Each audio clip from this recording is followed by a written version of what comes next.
Pero before Fukerat, anong name mo talaga sa Antiques? Kier Garcia po. Kier. Yung Fukerat, ikaw na lang nag-isip nun? Parang random lang din ang sinasabi ko ganun. Parang syempre pag bakla-baklaan ganun, kahit anong masabihin na ng mga words na sasabi lang. Tapos inano mo na lang. Oh, yun na yun. Oo. Tapos dumikit na yun. Pero kaya ka nag-viral dahil yung kay Kelvin? Oh, nung kasi 2023, December yun, parang may pageant sa ano namin, sa lugar yan. Ikaw yan? Yes, opo. Fukerat ka na niyan? Hindi pa. Ah, Kier Kier Garcia ka pa lang dyan. Opo. Ano yan, ganyan. Panoorin ba yan? Oo, gusto ko makita kung ano, dyan nag-start yan. Oo, suffer. Ang pogi niya nga eh. Oo, Di ba? oo. Oo. Ay. Excited na. Kinain. Hindi na ay, nanginginig. Ang bata mo pa dyan. Oo, hindi, last year lang yan, parang, oh, hindi, parang gumanda lang ako ngayon.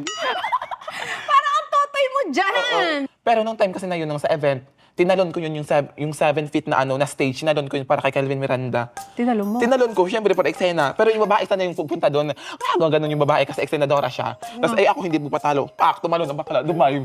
Tapos, nag-grow yung social media following mo. Kilala na ako sa lugar namin na sobrang funny, ganyan, kalog, geng-geng, ganyan, AAA, chares, mga ganun.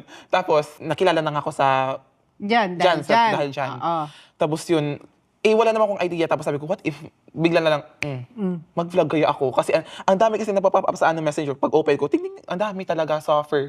Like, Suffer. grabe. As Okay. in, ang dami. Tapos tinry ko, tapos biglang dumami yung like, mga nasa 7,000.